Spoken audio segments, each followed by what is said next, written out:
ये पहले मैं अपना तारुफ करा दूं। मैं Aman Samaj party national president MD Nazir Bharti. देखिए, पूरे देशवासियों के खुशी की बात है कि अगर जन्माष्टमी है अच्छी मननी चाहिए, और मैं सबको पूरे भारतवासियों को मुबारकबाद देना चाहता हूँ तहे दिल से कि शांतिपूर्वक अपने तरीके से हर्षोल्लास के साथ जन्माष्टमी मनाएं। देखिए, G20 अच्छी चीज़ है और क्या नाम होना चाहिए, हर देश को मौका मिलता है, बहुत बढ़िया बात है। मगर इसमें कुछ लोग आ नहीं रहे हैं, ये मुझे अजीब सा लग रहा है कि जिन्हें इनवाइट किया वो लोग क्यों नहीं आ रहे हैं। अब एक बात और है, अभी इंडिया और भारत में बड़ा इनका वो मचा पड़ा है बवाल सा। उसमें जो निमंत्रण पत्र बनाए राष्ट्रपति जी प्रतिभोज देते हैं, उसमें इन्होंने भारत लिखा है, भारत, और पहले इंडिया लिखा जाता था। अब वो विपक्ष और पक्ष में दोनों में तनातनी हो रही है। अब और जो विपक्ष है उसे इंडिया नाम से नफरत क्यों होती जा रही है। मैं ये इन लोगों से पूछना चाहता हूँ, बीजेपी वालों से, तुम्हें इंडिया नाम से क्या एलर्जी है, क्या बात है? आप एक बताओ, इंडिया कहाँ तक मिटाओगे? आपका सबसे बड़ी बात है, इंडिया, भारत और इंडिया है। भारत जो है एक अलग है, अब भारत इंडिया, मगर इंडिया एक ऐसा लफ्ज़ है, पूरी दुनिया में सबसे ज़्यादा बोले जाने वाला है इंडिया लफ्ज़ है, और जिसे हर जगह, जैसे भारतीय रिजर्व बैंक है और वो भी लिखती है बैंक ऑफ RBI। तो एक बात बताइए, भारत नोट है, करेंसी है। अब कुछ बीजेपी के नेता ये कह रहे हैं कि इंडिया हटा दो और भारत रख दो। कुछ नेताओं की इतनी गलत टिप्पणी आई है इंडिया के लिए। लेकिन अमेरिका का नाम इंग्लिश में लिखेंगे तो भी अमेरिका है, पाकिस्तान नाम अंग्रेजी में लिखेंगे तब भी पाकिस्तान है, उर्दू में लिखेंगे तो पाकिस्तान है, हिंदी में लिखेंगे तो पाकिस्तान है, बांग्लादेश का नाम हिंदी में वही हो, अंग्रेजी में। तो भारत की भी डेफिनेशन है, इंडिया क्यों? भारत का नाम भी भारत ही रहना चाहिए। भारत का नाम भारत ठीक है, इंडिया और हिंदुस्तान भी है, और एक और है नाम, यानी भारत के तो 4 नाम हैं। पूरी दुनिया में एक ऐसा भी मुल्क होना चाहिए जिसके 4 नाम हो। अभी कुछ लोग ऐसे होते हैं जिनके सरनेम होते हैं, नाम होते हैं, उर्फ होती है। तो हमारे लिए खुशी की बात है कि हमारे देश के 4 नाम हैं और बड़े अदब से बुलाए जाते हैं, और हर जगह चारों नाम का यूज होता है। हाँ, अखंड भारत, तो ये 4 नाम हैं तो भारत के लिए। मगर एक बात तो, इंडिया के पीछे क्यों लगा हुआ है ये क्या नाम पक्ष? मोदी सरकार डर गई है और कपा रही है कि इंडिया ऐसा ना हो कि क्या नाम है, हम जो है ना, जो हम अपनी हिसाब बनाया हम पीछे हो जाएं, और ये पीछे हो चुके हैं। क्योंकि एक बात बताइए, अब नोटबंदी की, उसमें किसका नुकसान हुआ? जनता का। अगर ये इंडिया भारत का जो मैच खेल रहे हैं, ये बताइए, है तो दोनों एक, फिर आपको क्या जरूरत पड़ रही है? विपक्ष जो है अभी तक जो इंडिया और भारत में लटका है, लेकिन जिस तरह दिल्ली में 3 दिन का लॉकडाउन जैसी स्थिति पैदा कर रहे हैं, सेंट्रल दिल्ली के तमाम मार्केटें हैं, तमाम कनाट प्लेस का, आज नई दिल्ली की बहुत सारी मार्केटें हैं, तमाम वो रूट हैं, लुटियन जो उनके रूट है वो सब बंद कर दिए, और यह दिल्ली के सारे बॉर्डर सील हो जाएंगे कल। ऐसे में जो बड़ा उद्योग था दिल्ली का और इंडिया का, वो बंद होना है। इस पर विपक्ष बात क्यों नहीं कर रहा? देखिए, मैं बताऊं, सबसे बड़ी बात यह है, सरकार की विफलता यही नजर आती है। विपक्ष भी तो सवाल नहीं कर रहा, विपक्ष यूँ नहीं कर रहा है कि दूसरे लोग हमारे मेहमान आ रहे हैं और क्या नाम, उनका स्वागत हो रहा है। मैं वही बताने जा रहा हूँ, उनका स्वागत हो रहा है। मगर मैं इस बात का पुरजोर विरोध करता हूँ, कहता हूँ, अमन समाज पार्टी कहती है कि अगर कोई तुम्हें प्रोग्राम रखना है, वो रूट जितने समय प्रोग्राम चलता है उस समय के लिए बंधित होता है। ये नहीं है कि पहले से आप लॉकडाउन जैसी स्थिति पैदा कर दो। ये गलत है, और लोगों को अभी से कारोबार पे फर्क पड़ गया है।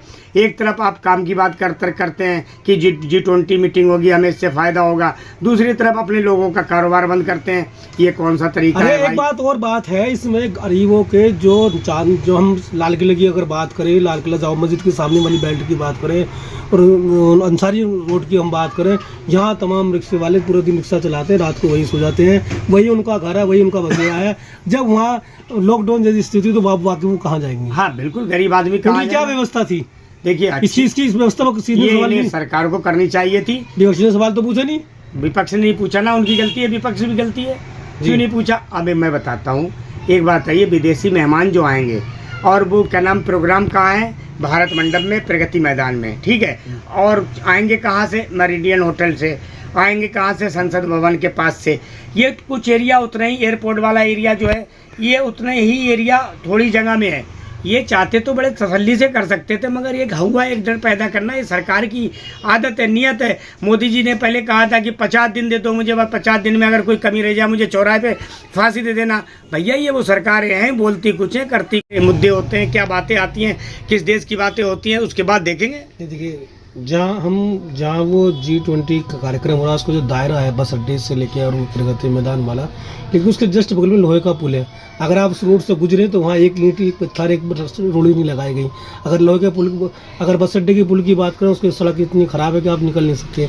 अगर आप गांधीनगर कैलाशनगर वाले रूट की बात करें, धूल के अलावा कुछ नहीं है। सिर्फ क्या विकास लुटियन जोन और इंडिया गेट और प्रगति मैदान के पास ही होगा, बाकी जगह नहीं। देखिए यही तो आपने अच्छा सवाल किया है, यही तो एक सोचने की बात है, समझने की बात है। जहाँ आप एरिया तो सील कर दिए हैं, मगर उन रास्तों को भी तो ओके करना चाहिए।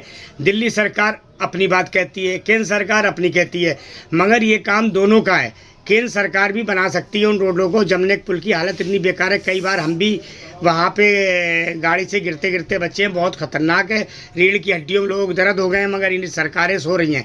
मगर केजरीवाल के अंडर में PWD है, वो तो काम करा सकता है, मगर वही वाली बात है ना। G20 का तो बहुत बड़ा मोटा फंड था जिसके नाम पर दिल्ली को लंदन बना सकते थे केजरीवाल जी, क्यों नहीं बनाया? करे हमने इतने 1000 कर्मचारी लगा दिए, इतने 1000 लोग लगा दिए। अरे वो लोग तो दिखाई नहीं दे रहे मुझे, कहाँ हैं वो लोग? हजारों की संख्या में कहाँ हैं? दिल्ली की सड़कें तस्से मसनी हुई हैं। आप मानते हैं कि G20 से जमुना पार का एरिया कोई विकास नहीं, कोई फायदा नहीं जमुना पार को? जमुना पार को 1% का कोई फायदा नहीं है, और ना जमुना पार को इसका कोई मतलब है। हमने अभी आपको बताया ना, लुटियन जोन से लेके प्रगति मैदान और मेरिडियन होटल और जो अशोका होटल है, यहीं तक तो ये काफिला यहीं तक है सीमित, एयरपोर्ट से। और दूसरी बात, हेलीकॉप्टर जो उतरेंगे, हेलीकॉप्टर भी तो मेरिडियन होटल की छत पर उतरेंगे। फिर रूट को क्यों बंदित कर रहे हैं? दूर दूर के रूट, लोग नौकरी वाले परेशान हैं, मेट्रो बंद कर रहे हैं। भाई ये सरकार की गलत नीतियों का असर है, ये बात बताइए। अच्छा, एक आखिरी मेरा सवाल था कि एक तरफ तो जमुना पार्क में विकास नहीं किया गया जो G20 के नाम पे, और G20 के नाम पे जो जमुना पार्क का बहुत बड़ा कारोबार था उसको बंद कर दिया गया। तो ऐसे में यहाँ की जनता कितनी परेशान होगी? 1 मिनट में अपनी बात बताएं। देखिए जनता बहुत परेशान है। जनता तो पिछले 8 दिनों से पहले से परेशान होनी शुरू हो गई, अफवाहें उड़ने लगी, लोग कारोबार के बंद हो गए लोगों के। दिल्ली की जनता, जो पूर्वी दिल्ली और नॉर्थ ईस्ट दिल्ली की जो जनता है, वो भुगत रही है इनके फैसलों से। ये इनका सिस्टम ही समझ में नहीं आ रहा है जनता को, ये सरकारें करके आ रही। जनता बहुत त्रस्त है, उनके कारोबार फेल हो गए, उनके खाने पीने का सिस्टम फेल हो गया। जिनको मजदूरों को रोज़ खाना रोज़ कमाना, उन लोगों की सिस्टम खराब है। बताइए कहाँ से करेंगे वो लोग? तो ये था हमारे साथ अमन समाज पार्टी के राष्ट्रीय अध्यक्ष MD नाजिर साहब, जो पूरी विस्तार से बता रहे थे G20 के बारे में।